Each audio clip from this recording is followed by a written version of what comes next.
Hey Alex, thanks for having us. Let's start. Can everybody see our screen? Yes. Okay, well, thanks for having us. My name is Leonardo, and I'm a data visualization reporter at Bloomberg News. Yeah, and my name is Marie, and I'm also a data viz reporter at Bloomberg. So today we're going to talk to you about how we use data visualization and visual storytelling in our team at Bloomberg Data Visualization. And we'll discuss three main types of data visualizations that we develop, why we need them in our reporting, and which tools and technologies we use for each one of them. But first, let's talk about our work in general. So the Bloomberg graphics team is present across 5 countries, across America, Asia, and Europe. As a team, we pitch our own stories, and we collaborate with other parts of the newsroom on a variety of subjects and articles that can range from climate change-related stories to health-related ones, and really any newsworthy thing that you can think of in between. So in 2022, we published hundreds of graphics that ranged from maps that could be inserted in a developing breaking news story to visual investigations that took weeks or sometimes months to complete.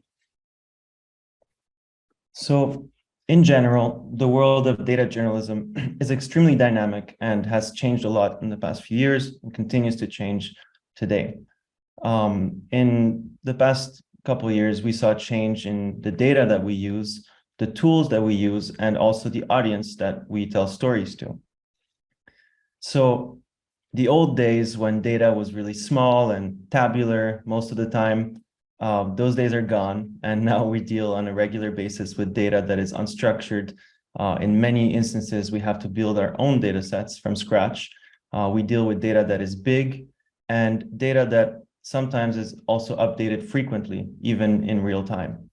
So this offers many new opportunities, but it also requires us to be literate in many new technologies. And so as a result, the tools that we use today to analyze and visualize data in journalism, they also have evolved a lot. So, a couple of years ago, doing really cutting edge data journalism meant that you also knew how to code in R maybe. But now our job requires a much more interdisciplinary set of tools. It touches many different expertises like software engineering, data science, web development, design, and storytelling. For example, very recently, Svelte, which is a front-end web development framework, has become the status quo as a tool for almost every big newsroom out there. And finally, our audience has also evolved. Today it is more digitized, more mobile driven, and also more data literate. Our readers are more and more used to seeing charts and reading numbers, especially since the COVID pandemic made, quote, flattening the curve, log scales, and sometimes even complex statistical notions more mainstream. So now we have to pay more attention to making our graphics very straightforward, transparent, so that they can be taken out of context as little as possible. We routinely add sources, notes, arrows, annotations, among other things. So to try to explain what we do a little bit better, we broke down our output in 3 different categories. One that is breaking news and quick turnaround graphics, another one that's news application, and a last one that's visual investigations that literally, that is a little bit more free form. So these categories overlap, though it's not clear cut. Not every story is the same. Some need a map, others need multiple custom graphics with interactions, and it's also the role of our desk and our editors to know which one is which. So part of our job, as I said, is to work on quick turnaround charts, often for breaking news stories, but not every time. And these charts can be added to an article really quickly. So for a few years now, our newsroom has been maintaining an internal charting tool that is accessible to everyone across the newsroom. It empowers non-graphics reporters to produce their own charts quickly, and it alleviates our workload so that we can focus on more complex pieces. It mostly produces fairly straightforward chart types, such as line charts, bar graphs, or pie charts. But when our internal charting tool can't produce a graphic, or the data is too hard to get, then reporters will turn to our desk. So graphics don't always need to be something interactive. Sometimes a simple map or a simple chart shows the point best and is what reporters need to tell their story. So what we end up giving them ends up being an image that can be inserted smoothly into their article. On this slide here, we have a map that was created during Hurricane Ian last year by one of our colleagues, and that was made on deadline using spatial analysis software QGIS, and then made nicer using Adobe Illustrator. The second one is a map explaining what was at stake in a referendum that took place in Cobb County, Georgia last year, using the same tool as the map right before. And the third one is a diagram explaining the universe of Sam Bankman-Friedman, who's FTX former CEO, and his investments, and basically how the downfall of the company impacted so many. And this was done mostly manually in Adobe Illustrator. So that was more for the quick turnaround chart end of the spectrum of what we produce. And as we said earlier, another type of graphics that we make is news applications and trackers. So everything that generally relies on a data feed and gets updated more or less regularly, thanks to that data feed. So that's products, for example, related to elections, where we'll know where the data is available months ahead and what form it takes, and we'll have time to prep for election day. We'll be able to design the piece pretty thoroughly. So for example, our US election results feature a cartogram that you can see on the slide right here, and it took a really long time to design it and to organize it. It's also pieces that we call trackers. So for example, that track hurricanes that you can see on the slide on the left, and that can be automated if the format of the data is stable and if the data feed is stable too. But sometimes some events happen and there is no centralized database for it at the beginning, at least. So that's what happened, for example, when countries started vaccinating against COVID-19.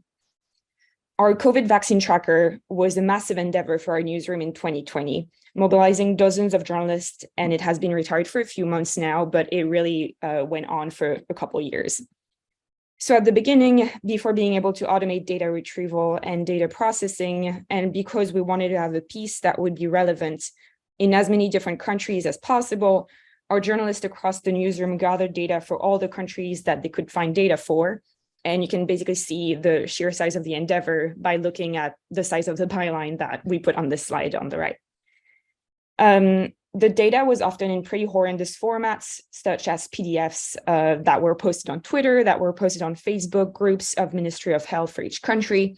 And the journalists were visiting each of these sources regularly, inputting the numbers in massive Google spreadsheets that were all checked by editors in the newsroom.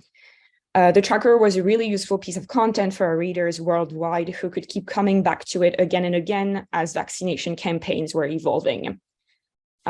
So that's kind of what we have for news applications. Thanks, Marie.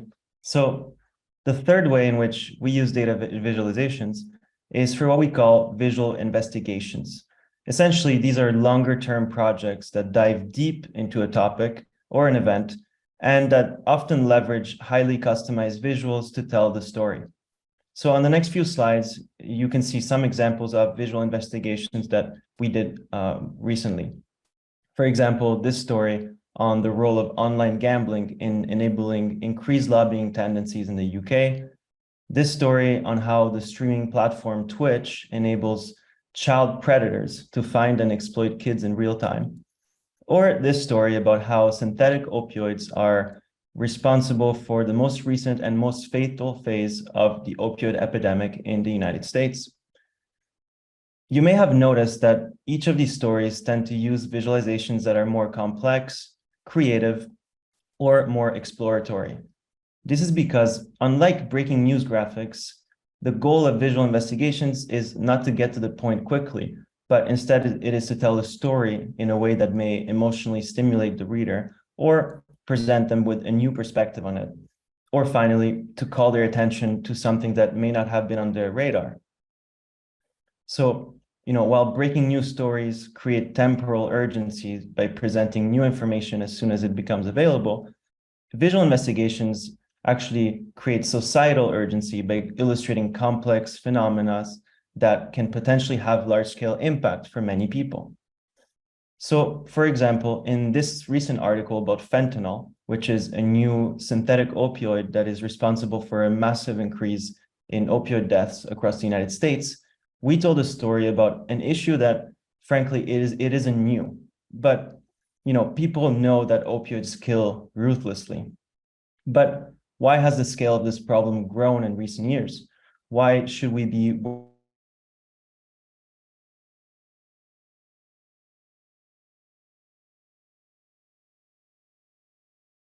from opioids do with it? All these questions, they don't have straightforward answers, and they are best explored through more creative forms of visual storytelling. So in this slide, you can see some of those storytelling choices. Let me play the slide. Sorry. Yeah, so in this slide, you can see some of those storytelling choices where we try to accurately represent the scale and somber nature of the problem, but at the same time, humanizing each data point. So here, the interactive time series that you see is meant to evoke a sense of mortality. The rows of dots that are reddish pink, they drip down the page like blood would drip from a wound. And in stacking thousands of circles on top of one another and allowing the graphic to overflow outside of the screen's lower boundary, the visualization kind of strives to represent the actual people that died of fentanyl overdose in a more tangible way than a bar or a line chart could accomplish. So where are we headed next as journalists that use data and graphics and data visualizations to tell our stories? Well, if the pace of change of the tech and journalism worlds have taught us anything, we can say for sure that our data will probably get even bigger and even messier. Our toolkit will get even more comprehensive, adding more tools every day, and our audience will become more data literate. But what are some of the specific things that we are already seeing today that are likely to shape the way we tell our next stories? First, Svelte is likely here to stay. It is a fast, data-driven, reactive web development framework, and it's surprisingly easy to learn. So to any data person or journalist out there that wants to get up to speed, they can do themselves a favor by learning Svelte. On the positive side, so actually not on the positive side, it's likely that the devices on which our readers read our stories will also change. People seem to love their mobile devices more than ever, which means that we will have to place even more focus on developing stories that work well on mobile. And on the positive side, computational power will probably also improve, and so that will give us the ability to develop increasingly complex and more interactive stories that can also handle more data. And finally, we're likely to see more and more multimedia formats to storytelling, stories that use not just one of data visualization, illustration, animation, or video, but stories that instead combine all of those elements together and exploit the potential of each of them. As a result, we are likely to see increased collaboration between journalists, designers, computer scientists, videographers, developers, creative coders, and many more other types of experts. So we wanted to finish on not just data viz, but visual storytelling, as Leo was talking about, and the importance of collaboration, especially in large months-long projects. And we think it exemplifies what we were just talking about right before. So we published an article with colleague Rachel Dottle back in November of last year about the destruction of Ukrainian heritage sites. That was a month-long project that started with a pitch that came from outside of the newsroom by engineer Karina Nguyen, who's originally from Kharkiv in Ukraine. So we try to include Karina's memories of the city that she grew up in as best as we could with spoken testimonies that we peppered throughout the piece and asked her to record for us. We also crafted a horizontal scroll with her help that you can see on the slide, where we compared one of the main square of the city where she used to go before the war and what the square looks like now. Yeah, so you can see that scrolling. But the piece also included a 3D model of a destroyed local museum that was made by point cloud specialist Sergei Rivenko, who is based in Kyiv and has been doing a lot of this type of work since the beginning of the war. Sergei turned this into a video after we all agreed how we wanted it to look like and what we wanted it to show. And you can see the model right here on the slide as well. We touched the video up in Adobe After Effects and then Premiere Pro to create the narrative, and had a colleague do some JavaScript magic on it to turn this into an interactive scroll. And the interactive scroll itself was guided by the interviews of some of our journalists who are based in Ukraine and have been on the ground since the beginning of the war, and went to the museum and interviewed the people there. So that was kind of it for today, all we had. Thank you. And if anyone has any questions, we're happy to answer them. Yes. Yes, we have questions. Anita asks, could you please write the names, links to the apps and frameworks you mentioned? I'm not familiar with all the logos.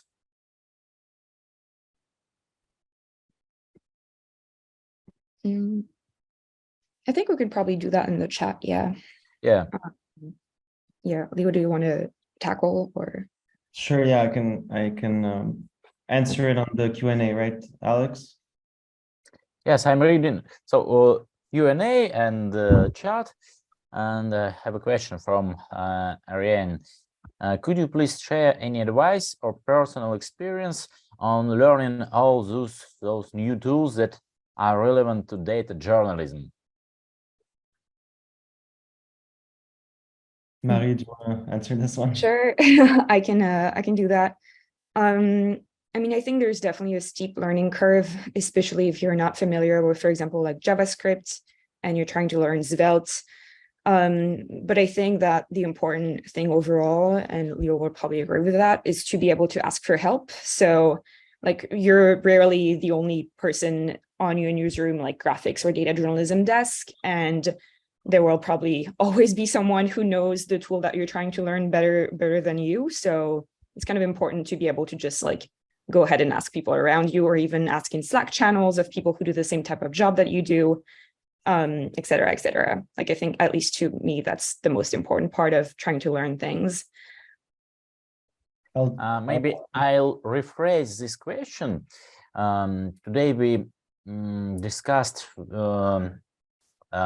Jacopo that the previously the beginning of middle of previous decade, 2015, 2016, maybe data journalists actively used Tableau, but now they use mostly data wrapper, he said. That the trend is that journalists don't use Tableau anymore. I mean, publishers, big studios.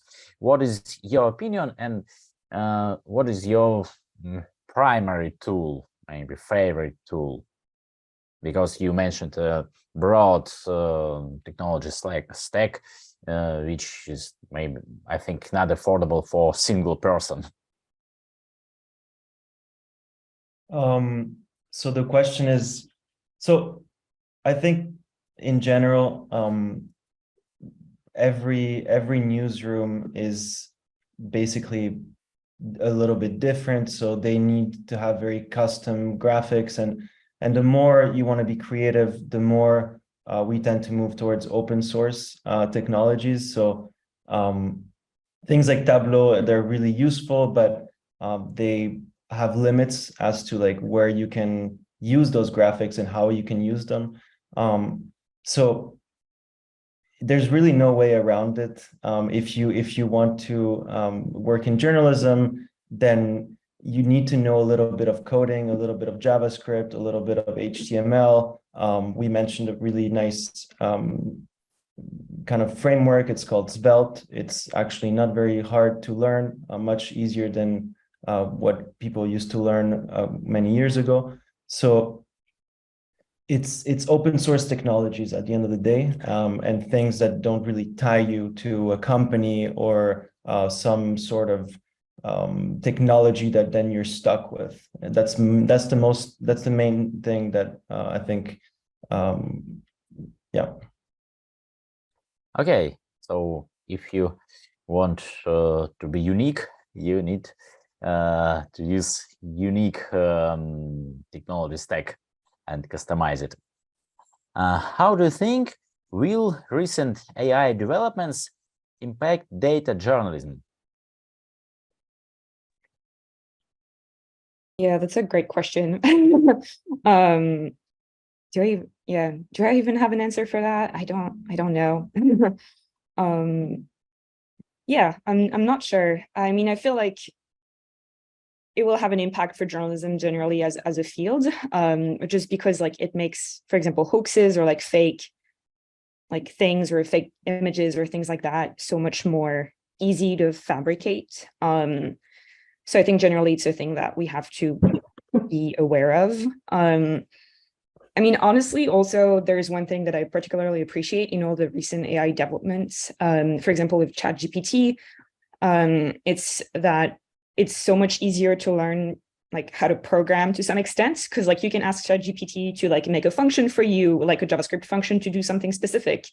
And it would have taken you a fair amount of like time of Googling around on Stack Overflow. And then you can just basically ask ChatGPT, and sure, sometimes it won't be totally optimized, but it will still work. And like, to me, at least, that's been really nice. Like that's been a great development on my end as someone who's still trying to learn a lot of JavaScript.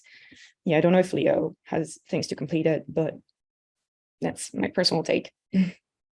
I was gonna just say the same thing, honestly. I think it's one of the positive things is that it's making probably our job more accessible, and the learning curve not as steep, because like Marie was explaining, you can use it as something that aids you to write code. So, if you're going to build like an interactive map, for example, you don't have to do it from scratch.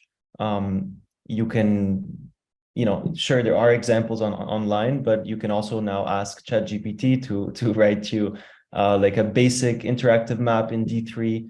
And then, it's not going to be perfect, but you can use that as like a launch pad to improve it and actually be creative. So spend less time coding the bare bones structure of your visualizations and more time on the creative side and making it unique. So that's, I think, very positive.